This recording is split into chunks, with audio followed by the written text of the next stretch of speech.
May, what is it, May 10th, 2026, Sunday Satsang, question and answers. So if anybody has a question, should I answer it?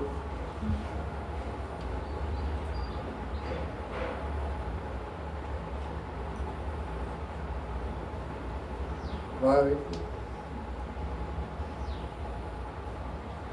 Anyone have a question? Baba? Krishna Baba? Not at present. Okay. There is a question. Okay, you have a question.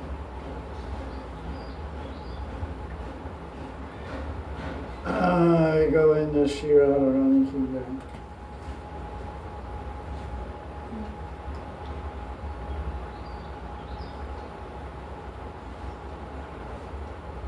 Question.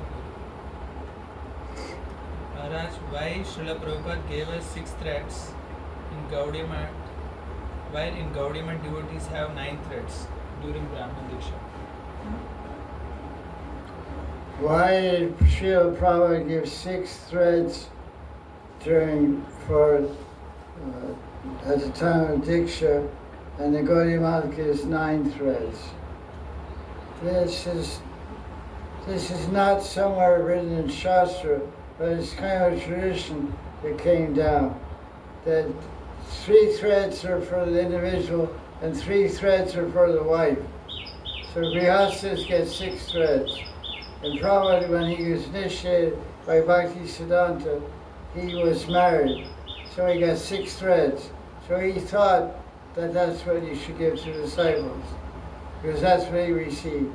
But generally, going on to give 9, because there's some tava, they say 9 threads represents the 9 forms of devotion.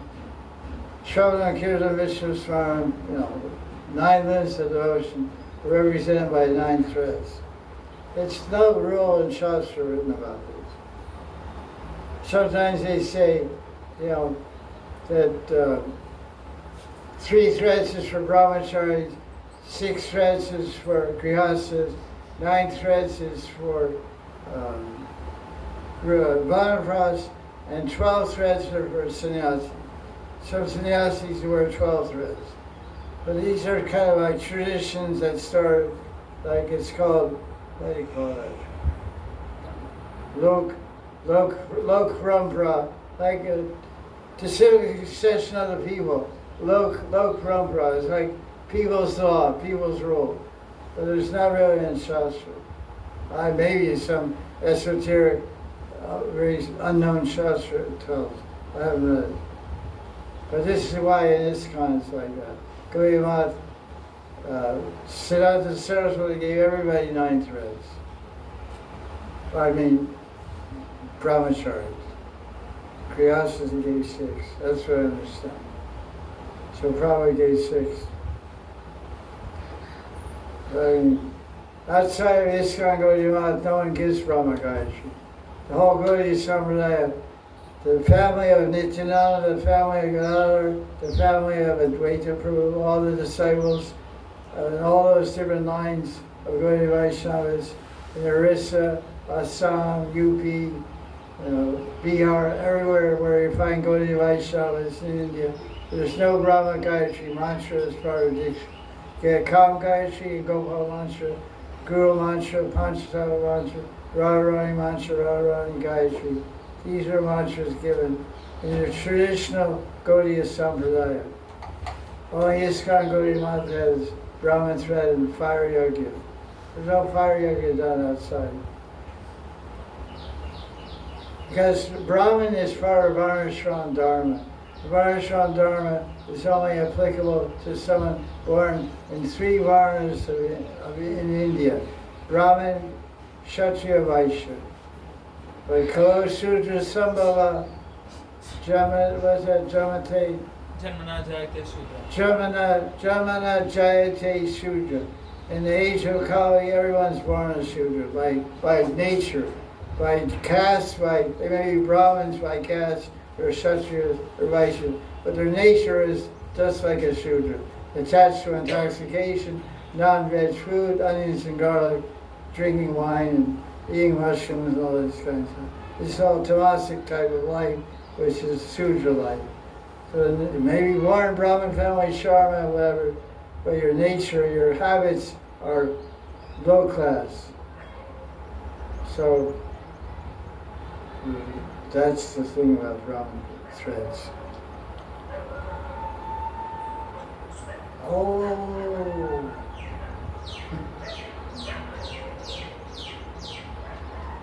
Dogs and monkeys. That's our neighbors. You can't forget the dogs, you can't forget. The most shocking thing I ever learned in Krishna Bhakti was I came to India in 1987. I got a book, Radha Krishna, Ganadastivika. Wasn't printed, it was a A4 size printout. And there it talks about Krishna's family and Radharani's pet animals and Krishna's pet animals. And that was a shocker to me, because it said Krishna had 2 pet dogs. One is named Brahmaraka, the other is named Vyagra. Vyagra means tiger, and Brahmaraka means fat like a bumblebee. Brahmaraka means like a... So one was a barker, like these guys. Row, row, row, row. That was Vyagra. The other one was fat, chubby and fat. Too many, rubbery and Corey's. He's Brahmaraka. Brahmar, Brahmar. Brahmar is a big beast called Brahmar. So the Brahmaraka is fat like a bumblebee. Chunky. Very Punjabi type. After 50. 55 plus. But they're young, they're cute. Doesn't last long. They get, as we say, they get healthy. They're very healthy. Yes, I'm healthy. Okay. I have a friend, I met her when she was 17. Now she's 60. She's healthy. I'm not saying.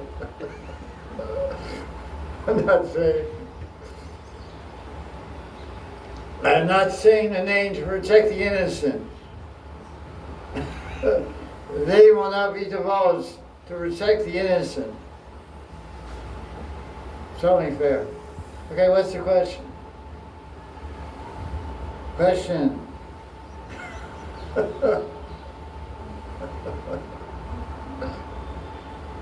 Probably you got a question now? What happened? No, I'm scratching my ear. Oh, I thought you were trying to adjust your hearing. I don't have piercings. I know. Sure. This lady right here has a question. Okay. Okay. Maharaj, I was wondering what are the different layers of the points to the story that then the Vishnu Dutas were telling that no, you had a flag and we were going to take you back to Krishna. What's the takeaway of that story? What was the takeaway from the story which you mentioned? Like they are raising the flags. What is it? So the question is asked about what are we to learn from the story from the Puranas about raising a flag in the temple. The thing is, it's called Dwaja Seva, Jaya Dwaj. We say Patang or Jaya Dwaj, or what do they call flag? Patang. Patang is Pataka. Jai Pataka. Yeah, I know that's... Patang is kite. Oh, Patang is kite, yeah. Pataka. Pataka means flag. But there's different limbs of devotional service. So one limb is doing parikrama of Tulsi, walking around Tulsi. One limb is walking around Govardhan Hill, Govardhan parikrama, Vrindavan parikrama. Those practices come under the category Padasevana. Serving the lotus feet of Vishnu like Lakshmi massages. That's one form of service, direct service. But Padasevana also includes Cooking for your guru, that's also Pada Seva. Doing parikram is Pada Seva. Cleaning a temple is Pada Seva. Massaging a devotee is Pada Seva. And raising a flag is Pada Seva. Picking weeds and doing Jara Seva, sweeping the footpaths, sweeping the steps of Radha Kunda is Pada Seva. This all comes under the category of Pada Seva. So included is flag. Like Jagannath Puri, they change the flag every day. The guy climbs up in the top of the shikara and changes the flag. It's quite dangerous. It's way up there. It's like 250 feet above the ground or something, way up there. So this is the Seva of Bhagavan, flags. So it's to show the power of even unknowing bhakti. These people didn't know they were doing bhakti. They were drunk. They were in a temple. They didn't even know it was a temple. I guess they knew it was a temple. They knew they were living in an abandoned temple. So they're just by throwing their clothes in the air above their head. Vishnu accepted that they were waving a flag, like raising a flag above the temple. So they got the benefit of Pada Seva, which is the Seva to Vishnu, of offering a flag by waving their underwear in the air. They're sorry, choli, whatever.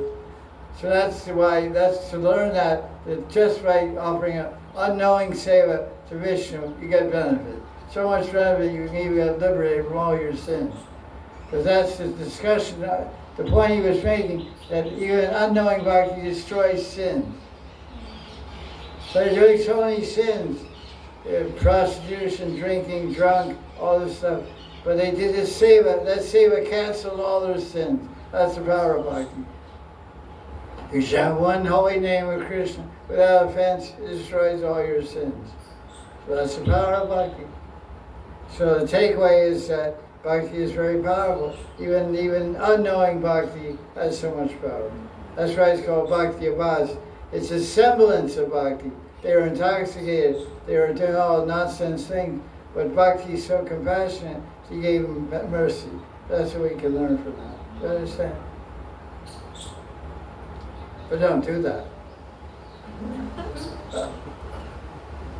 Buy a flag and offer the deeds. Okay, what Bob you? Oh yeah. Okay. I wanted to add this. This story can also help us not to become proud of our good behavior. Explain that. Well, these people have bad behavior and they got a good result. And if I have good behavior, I can't think of myself as a better person than these people because I get the same result with my good behavior. It's conscious, but then I can become proud of that good behavior and think badly of people that are drinking. No, that's not good. Okay. Don't think about anybody else, that's the main thing. There you go. That's the safe way to go. Yes. Physician, heal thyself. Yes. My O. My O, you know my O? You don't know my O? Mind your own business.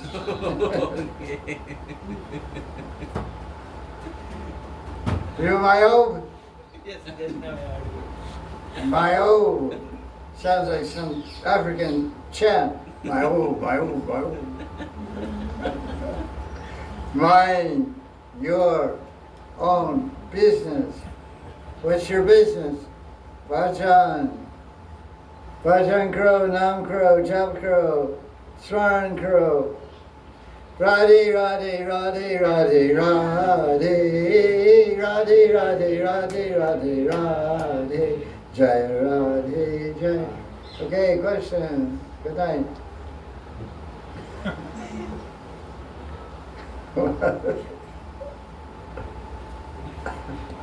Go for it, ask a question? No. Okay, go for it.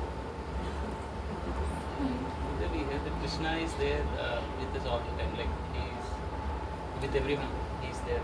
How so? Similarly, Guru is also there. No, he's eating lunch. But one does not like how one. No, wait, Yes. slow down, Jack. Yes, Guru. The question is, Krishna's always there, is Guru always there? Krishna always there because he's a Paramatma. Guru may be there, maybe not there. If you're remembering Guru, he's there. If you're not remembering, he's not there. But he's remembering you, but he's not there. You're with him, but he may not be with you. He's remembering you, so you're with him. With God. But you're not thinking of him, so he's not with you. Whoever you're thinking of, they're with you. Simple. That's why Krishna always says, always think of me. What's that verse? Smartavya Sartam Vishnu. Krishna says. Yomam Pashti Sarvatra. Sarvam cha me pashyati. 6th chapter, Gita, 30th verse. Yomam Pashti Sarvatra.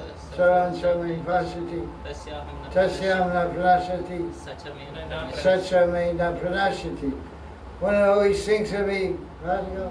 One who sees me everywhere. Oh, one who sees me everywhere. Yeah. So you should see her go everywhere.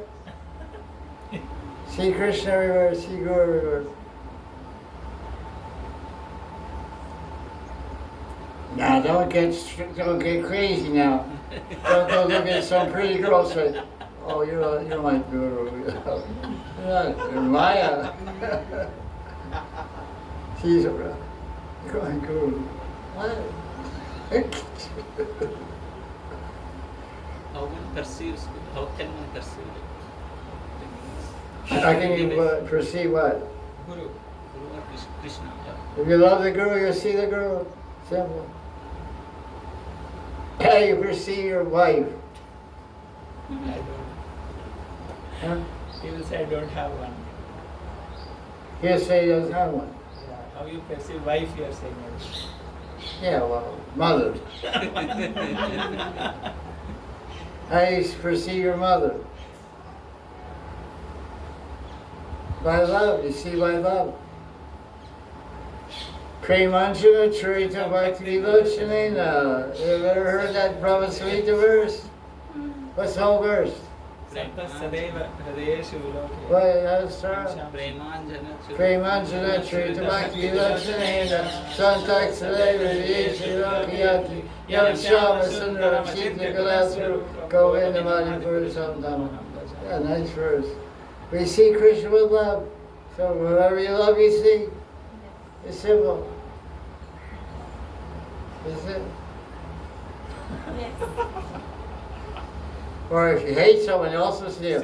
What's the example? Kamsa. Kamsa, Shishupal. They hated Krishna, they saw him all the time. What's the story?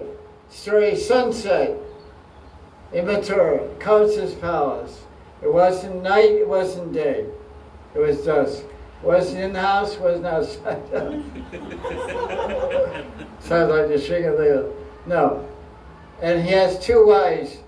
Kamsa had two wives. They were the daughters of who? Jarasandha.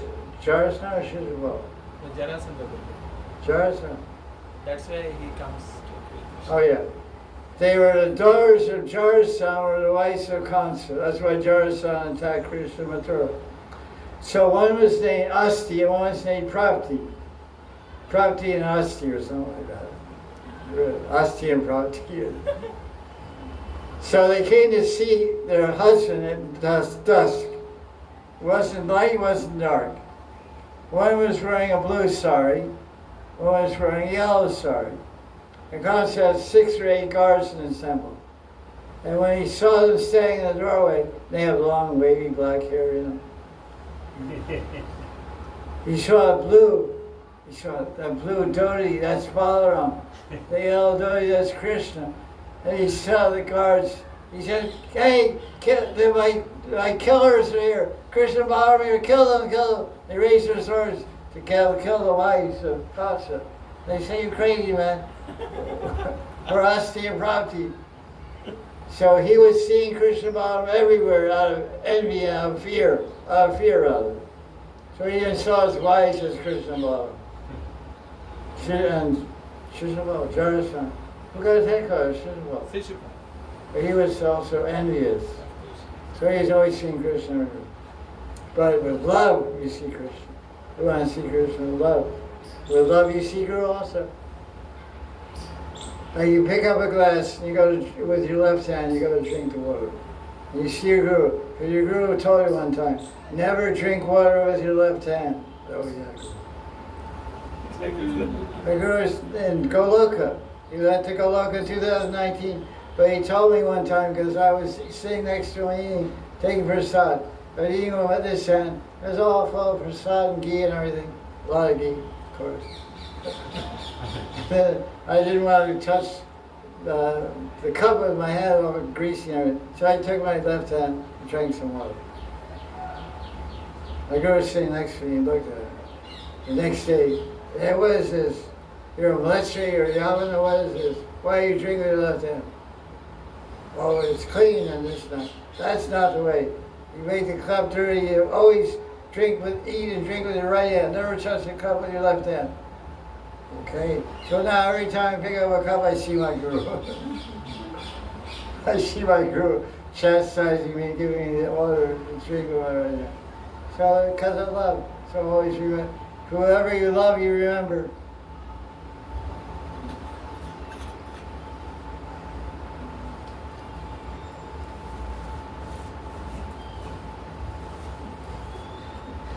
No? Well, Baba, welcome. You waking up or what? How many insults was Sisupal allowed before he got his head cut off? 98.7. Nice. That's a strange number. I've heard different. Okay. Shishupal was allowed 99 apparatus. Right. Krishna said, I'll let you offend me 99 times, so you go one more, I'll cut your head off. So he's like to gamble, so you want one more. I asked my Shishka guru in Gaya what was the last insult. He said Krishna warned him that you only have one more, right? And then Sisupal said, he said, you only get one more, I allow you 99. And Sisupal says, I don't think you can count that high. And that was the 100th insult. Oh, That he couldn't count up to 100. it's probably true. It's a funny story. It's a funny story. I'm not laughing, but it's funny. I'm laughing because I can't laugh. You hear that? Here's for the listening audience. You don't want to miss this one. Shishupal was famous for making 99 offenses to Krishna and then getting his head cut off in Indraprastha or Hastinapur, which one? Indraprastha, where the Pandavas were living out near Meerut, I think, somewhere near Meerut. During the yajna. Indraprastha is Delhi Guru. Hastinapur is Meerut. Oh, Hastinapur is Meerut. It was actually in Delhi proper, and Pandavas were doing yoga or something like that. And Shishupal came there to insult Krishna, who was chosen for the, what's that? Agra Puja. Some name, Agra Puja. Worshipping the most, before the yajna, they worship the most worshipful personality who is gathered at that yajna. So, Sahadev, the Panchpandava, Sahadev chose Krishna and gave reasons why Krishna is the most worshipful person among all the kings assembled there. So then Shishupal got up and started insulting Krishna. So our Krishna Baba told us that his Shiksha Guru in Varanasi or Gaya. in Gaya asked him, what was the 99th offense that Shishupal made before Krishna cut his head off, before he could make 100th offense? So what was the answer he gave? He said, as Shishupal said, I don't think you're too stupid, you can't count to 99. I don't think you can count to 99, so I don't have to worry about you cutting my head off. So Krishna said, no, I can count, that's 99, and goodbye. Haribol. Mukti ho jayega. Thank you for that interesting anecdote. I always wondered what that was. You can't My whole life I've been wondering. For 52 years in Bhakti, what was that, 99?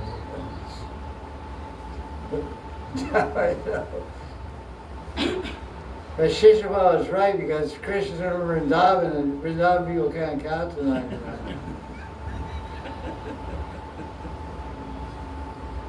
As long as we're telling stories, let's tell a story. Why did Krishna ask, on the battlefield of Kurukshetra, why did Krishna ask Arjuna to say what? My devotee will never perish. Krishna asked Arjuna, you should shout out, like we have a phrase now on the internet, shout, give a shout out, give a shout. So Krishna asked Arjuna on the battlefield of Kurukshetra, I want you to shout out loud so all the Kauravas, Duryodhana and Duryodhanachari and all Bhima and everyone on the opposing army can hear. I want you to shout out that my devotee will never perish. In other words, the Pandavas will defeat you, you guys will all lose. So the question is asked, why Krishna is speaking so much of Bhagavad Gita, why did at that juncture they ask Arjuna to speak it? So the commentators on the Bhagavad Gita say that Bhima is saying on the opposite party and Duryodhana, they all know that Krishna is from Mathura Mandal, from Vrindavan and Mathura. And everyone in Delhi knows that everyone from Vrindavan is a liar. They all know that everybody from Vrindavan is a liar. This is a commentary in Bhagavad Gita. They all know that they're liars, so they're always lying about prices of goods. And, they ask the subject, if you're Indian, it's 10 rupees. If you're from Russia, it's 20 rupees. There's a white price, there's black price and white price. Black price is for Indians, the white price is for Videshi, Russian, American, whatever. So they lie, and they're from Vrindavan. So that's the commentary. So Krishna asked Arjuna to speak it, that my devotee never perishes, because if Krishna said it, no one will believe it. Arjuna is Kaunteya, he's Gandiva Maharaj, so people respect him and honor him. He's Satya Dharma. Satyam is part of Satya Dharma, speak truth, live truth, and establish truth in the world, Dharma. Yada yada dharmasya glanir bhavati bharata bhutanam dharmasya sadatmanam srijamyam. So Arjuna will speak the truth, and he does. So that's the story.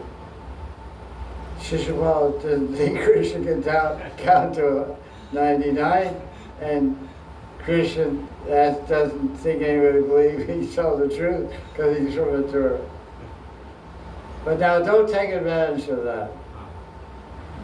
Because you're Krishna devotee, you're living in Mathura, you may think, well, he lied, he's from Mathura, I'm from Mathura, I can lie too. Did you chant your 60 rounds? Yeah, sure. You can't count to 60. Yeah, that's a good one. You can't count to 60. That's why I can't chant 60 rounds. How many rounds do you chant? I chant 4 rounds. I can chant 4. 1, 2, 3. Okay, let's get a little serious now. If it's possible, I don't know. This has gone too far. Yeah. I have a question.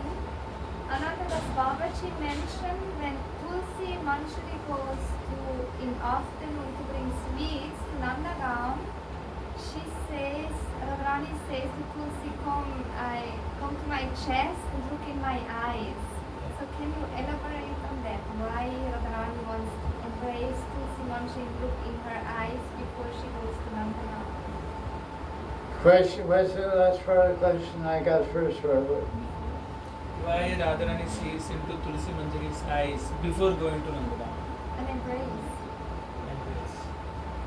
Radharani asks Tulsi Manjari. Well, what's the sequence? Before Tulsi Manjari leaves Yes. Yava to go to Nandagaon to get some information or carry some sweets that Radharani makes for Krishna's evening dinner, she carries some sweets. So Radharani embraces Tulsi and looks in her eyes. He embraces because she has motherly affection and she has sisterly affection for Tulsi. So that's first she expressed her love, and she looks in her eyes. You're asking why she looks in her eyes? What is the meaning you go for Nandagaon and do this before? Well, that's told in the commentary. Anyway, so why Radharani looks in her eyes? Because she's speaking with her eyes into the eyes of Tulsi Manjari. First of all, she's not saying any words, she's just embracing and looking. So eyes can talk a lot. Eyes can talk all night. Lovers' eyes talk throughout the night. So Radharani is talking, her eyes are talking to the eyes of Tulsi Manjari, saying, look, I'm looking in your eyes now, and when you come back, when I look in your eyes, I'm not seeing now, I'm not seeing what Krishna looks like, I'm not seeing the satisfaction, because you have to give the sweets, you have to stay there until he takes his evening dinner, and you have to see his satisfaction. You have to take a picture of Krishna's satisfaction with your eye, with the cameras of your eyes. You have to bring that picture of Krishna's satisfied face and smile back to me. And I'll embrace you upon return of your seva, to congratulate you for doing your seva. And I'll check by looking again in these empty eyes.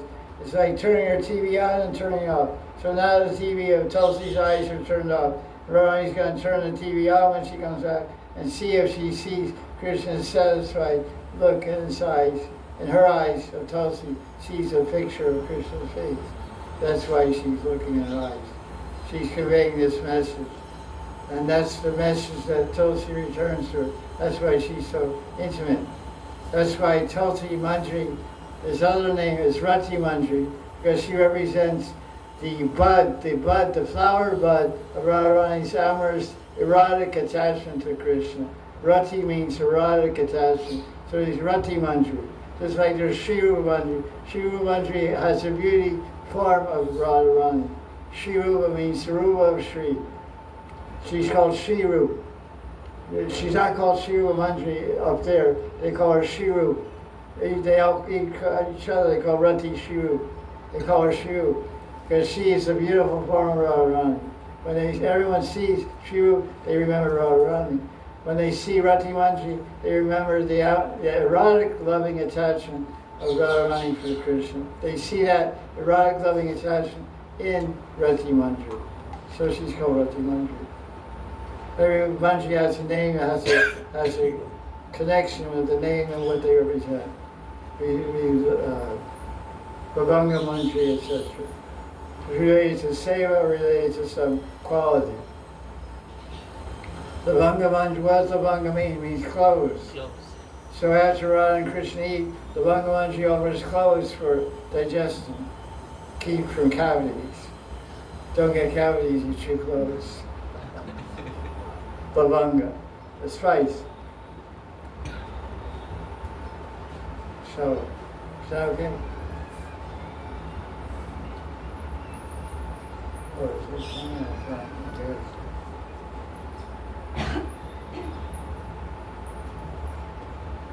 Jaya Radhe, Jaya Radhe, Radhe, Jaya Radhe, Jaya Sri Radhe. Jai Krishna, Jai Krishna, Krishna, Jai Krishna, Jai Sri Krishna.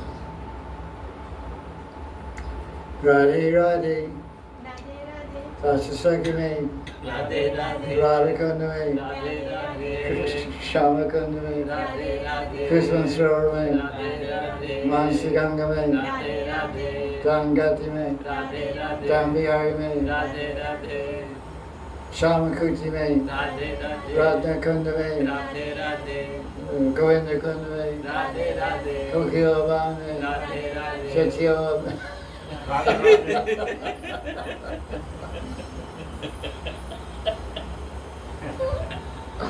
Sorry, Radhisha. Hey, you had a question? No. Yeah. I don't know exactly how to explain, but connected to what Babaji was saying before, maybe I'm asking if it's okay or not because I don't know. Maybe can be also another reason because Radharani looks into Simanjali's eyes before going to Nandagram because she wants to transfer her picture of that moment of her feelings in that moment inside to Simanjali's eyes. So when Simanjali goes to Nandagram, she brings Radharani in her eyes for the pleasure of Krishna. And then she sees Krishna, and then when come back, she brings Krishna in her eyes for the pleasure of Radha. Is it possible? Yeah, that's nice. And then I wonder I added to that previous statement. Radharani embraced Tulsi Rati Manjari and then sent her to Nandagram to carry some sweets that Radharani made after what do you call it? Aparanyam Leela.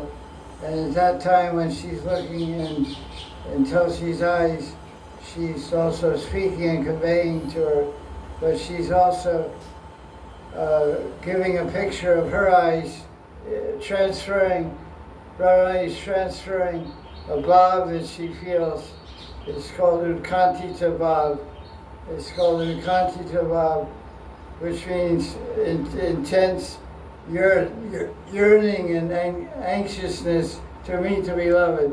So Radharani, she's always, when she's separated from Krishna, she's feeling and seeing and thinking that she wants to meet Krishna as soon as possible, some way or other. So this bhav of Radharani's heart, Utkantita bhav, is in her eyes, because eyes are expressing what's in the heart, naturally, unavoidably. So Radharani's Utkantita bhav is expressed through her eyes, and Tulsi Manjari is looking at those eyes, taking a picture of that Utkantita bhav, and she'll carry that bhav to Krishna. When Krishna meets Tulsi, he'll say, what's the news? What's the news from Radharani? And then Tulsi Manjari will just look at Krishna and convey that, send that bhav through her eyes into Krishna's eyes. And Krishna will say, oh. Then he'll look back and send his Utkantita bhav back.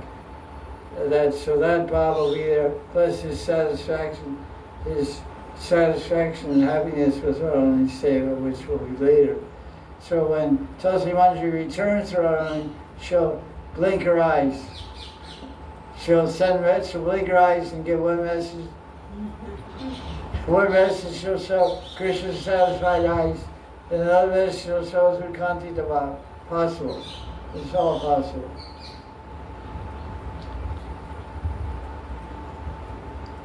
Because this is called duty seva. D-Y-U-T-I, duty. It's one of the sevas, Sakhi Manjaris. There's 17 sevas described in Urusalanamani by Rupa Goswami that the Sakhi Manjaris render for Krishna. One is called carrying messages back and forth. So messages are written. Sometimes Radharani uses kumkum and writes on a leaf of some flower, some plant. She writes a love message to Krishna. Sometimes she writes with some other instrument on some bark of a tree or something. And the Manjaris carry messages. Messages are also in the eyes also. And also verbal messages, voice messages. Sometimes SMS and sometimes voice messages. Shama Sundar Messenger Service, SMS.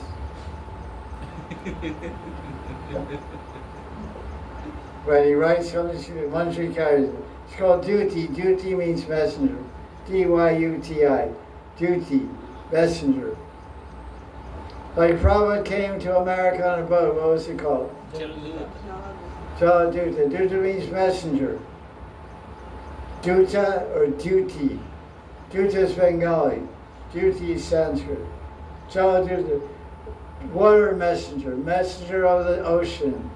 Boats going across the ocean carrying the message of Krishna Prema to New York and the world. Jaladuta. Yamadutas. Yeah, that's messengers of Maharaj. Bad news. They're carrying a message of bad news. Go to hell, man. Come with us. Where are we going? You're going to hell. Oh my God. Wait a minute. Let me call my lawyer. I reserve the right to silence until I talk to my lawyer. Thanks, you can't escape the Yamadutes. Okay, boys, take away. Question. What time is it? It's 5:35. oh, good. Late. Any question? You got any question, Meghnad?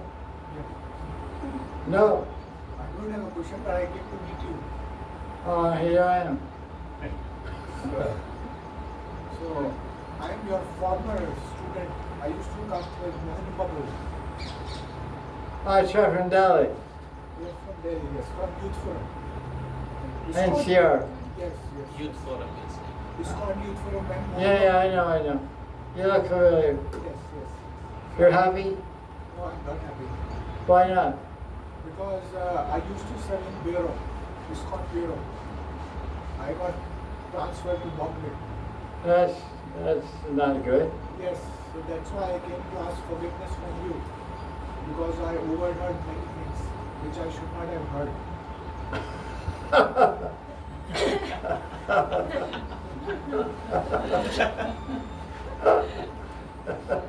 That's So no I came good. to ask forgiveness from you. Please forgive me. Okay, after class, we'll hear what you shouldn't hear.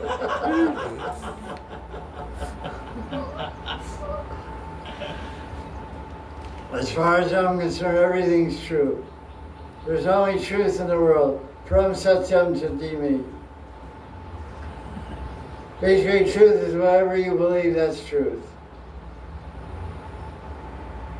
We have a phrase in America, a man convinced against his will is of the same opinion still. You got that one? Yes. You heard that one? A man convinced against his will is of the same opinion still. So you have some opinion about, I believe God is Brahman. I try to convince you that he's a person. You say, okay. But then when I leave, sorry, that's wait. God's person or Brahman? He's Brahman. So you're still the same opinion. I convinced you against your will. You say, okay, yeah, God's a person. Then I left, and somebody asked you, what is God a person? No, he's a Brahman.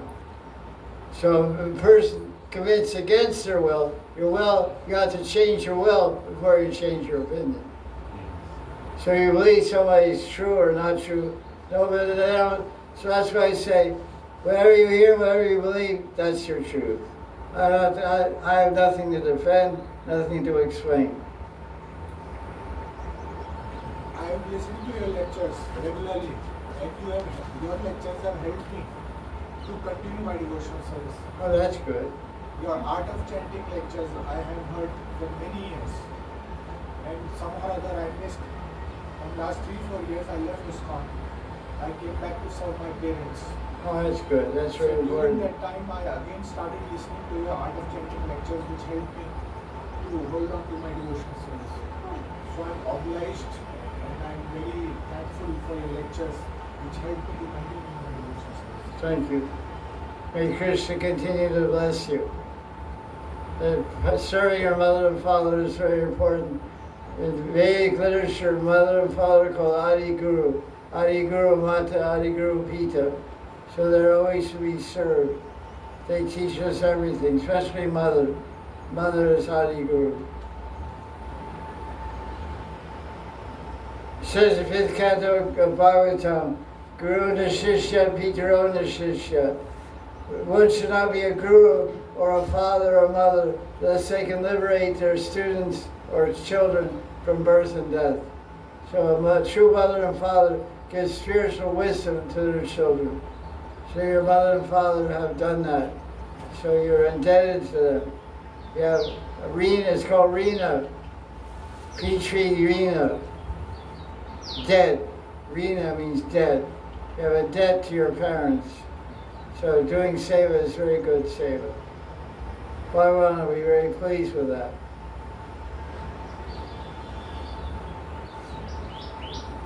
Okay, anything more? Yeah. Somehow or other I missed the art of lectures from my hard disk. So I came back again to take these lectures on art of chanting. That's right. For me, Yes. I don't know if I have them. They're on the internet, right? They're on SoundCloud. There's a internet site called SoundCloud. You go to Google, type in SoundCloud Mahanidhi Swami. I have 5,000 lectures on there. That'll keep you busy. My understanding is also there. Mahanidhi Babaji. Oh yeah, yeah, thank you. There's a website called MahanidhiBabaji.com. I have a section called audio. There's a folder called understanding. Just hit it and listen. Okay, any more? Okay, yeah, please. Just what's your plan for Purushottam month? Like, can you say something for the for the Brahma and something about your classes or? Purushottam Mantra. What Any about? classes? Is there How any to do specific Vrata Vrata? and any Katha. Vrata and Katha. How to do Purushottam Mas Vrata and is Okay. there any Katha? Okay, questions asked about Adhik Mas Brata, which is also called Purushottam Brata. It's described specifically in Skanda Puran. And in Skanda Puran, it explains that Purushottam is called Purushottam Brata. It's called Purushottam Mas Mahatmyam, the glories of the month of Purushottam, which is commonly called Adhik Mas or Mal Mas, because Mal means dirt, because you can't do any karma kanda activities during that month, marriages, griha pravesh, etc.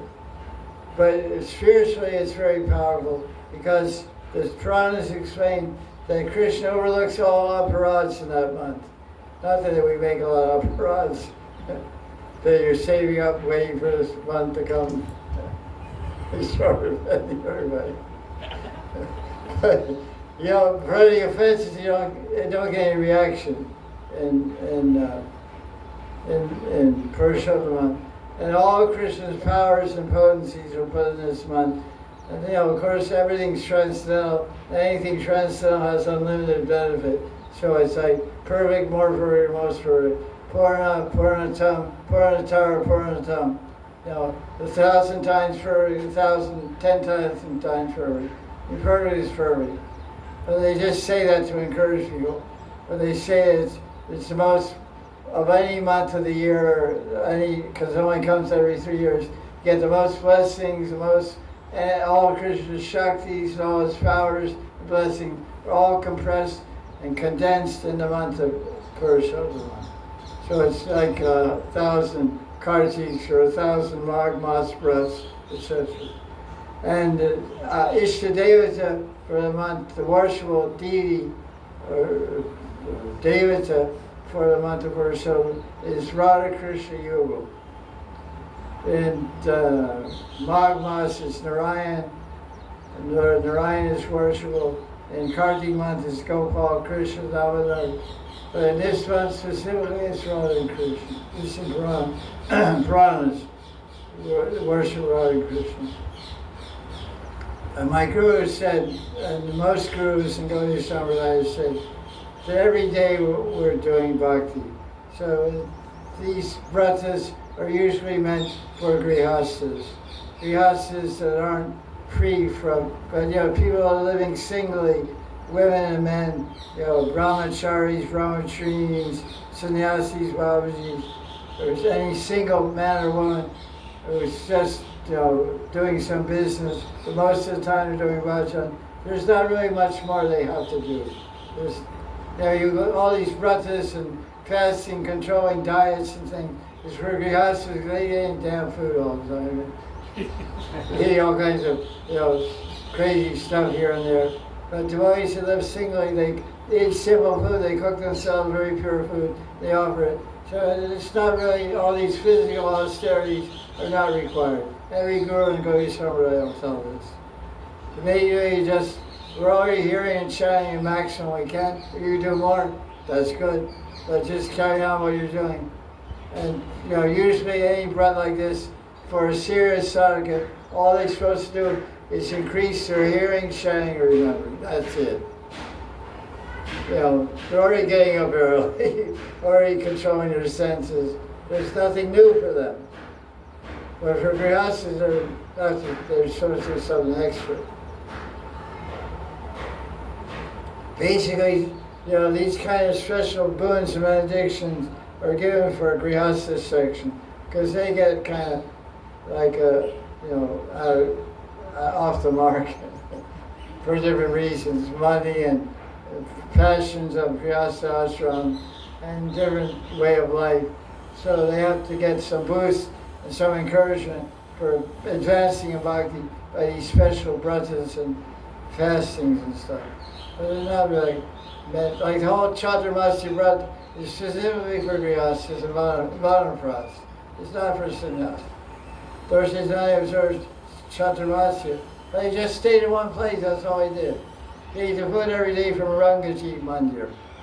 He was staying with Gopal Bhatta's father, what was his name?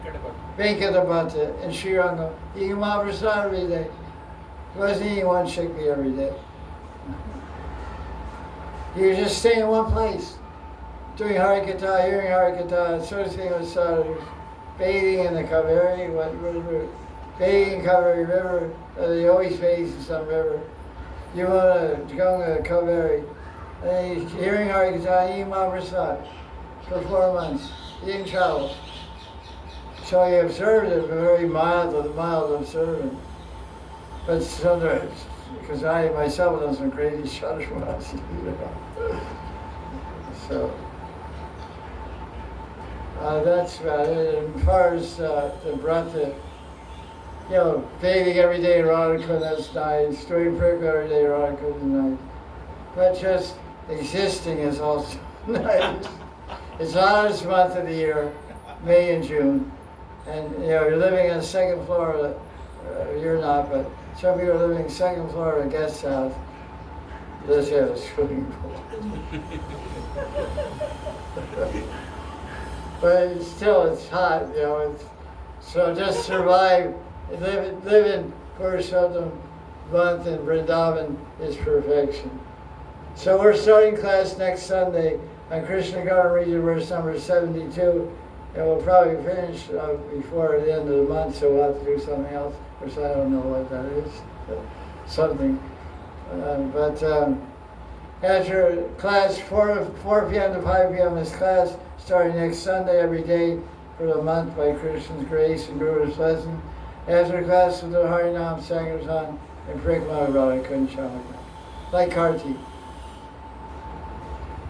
And we'll sleep a lot. We'll eat really good for sad.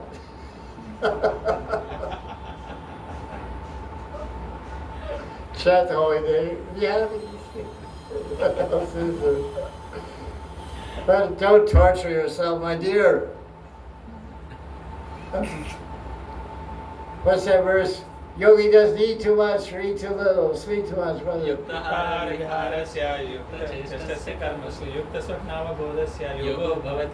6th chapter, huh? 6th chapter of Gita. You're a yogi, don't eat too much, don't eat too little, don't sleep too much, don't sleep too little. Chant Hare Krishna, play harmonium, sing, dance, be happy. Tell what to do. What to do. Oh. Sure, oh my God, do something serious. It's not serious to move to give out Switzerland. It's so clean and quiet to move here. And she has a garbage dump on one side, garbage dump on the other side. She's surrounded by garbage. Got a 5-car house surrounded by garbage. I have a 2-car house surrounded by garbage.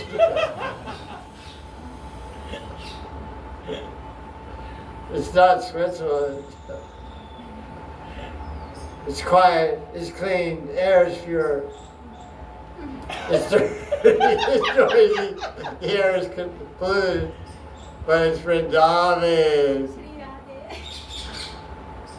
Sarasanga, Sarasanga, Sarasastra, Sarasastra, Koi. So much of Sarasanga, Sarasastra. Everyone in Vrindavan is special. Crazy, yes. Special, yes. Unique, definitely. So we need each other, we love each other, we help each other. We also gossip about each other. We say bad things about each other. That's part of the scene, you know. But overall, we're okay. You know. We like you. When we're not talking bad about you, we really love you.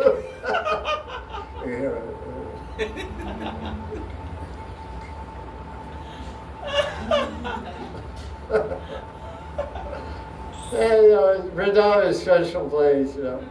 They're always smiling here, they go out there, you know, Babaji's cracked, you know.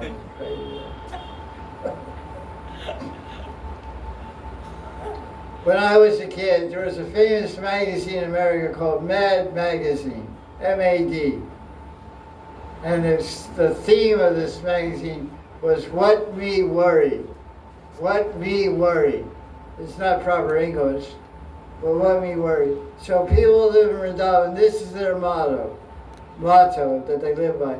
What me worry. I don't worry about anything. I'm in Vrindavan. If I live in Vrindavan, it's good. If I die in Vrindavan, it's better. Yeah. And if I live in Vrindavan, thinking of Krishna, that's best. If I die in Vrindavan, remembering Krishna, that's super best. So it's either better or best. It's good or best. So what me worry? So living in Vrindavan is the greatest fortune. It's a gift of God, it's a gift of Guru, it's a gift of the Vaishnavas. So we should always honor and respect and serve Hari, Guru, and Vaishnavas. Because they are the sources of our fortune, the source of our wealth, and the source of our success.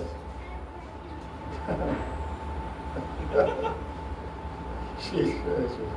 Okay, anything more? Any question more? Robert? Huh? Question? No, I have another little story. Okay, let's hear it. We're anxious. It was just a little antidote my Shishki Guru gave me. I asked him once, what's the _1 request from desire trees in Golok? And he said wood. Which I thought was sweet. What's the _1 desire in the spiritual world? Request from desire trees. Yeah, what do people ask the desire trees in the spiritual world? And one teacher of one Baba said that people, the Golokavasis, ask for wood. They were laughing, but this is actually true. This is told in the books of maybe Bhagavatam also. Maybe not in Vrindavan Chama, I don't know where, but I read it. The gopis, when they go to the kalpavriksha trees, which fulfill all desires, they don't ask for anything from the tree. They just take the fruits from the tree and offer the fruits to Krishna. They don't ask for anything. So the trees can give them anything they want. And sometimes the trees give them. It's described when they take a bath in Radha Kunda, the tree, hanging from the trees are fresh saris. Fresh saris, cholis, petticoats, everything. So they take all their old clothes and just leave them there. And the street sweet bungis come and pick them up.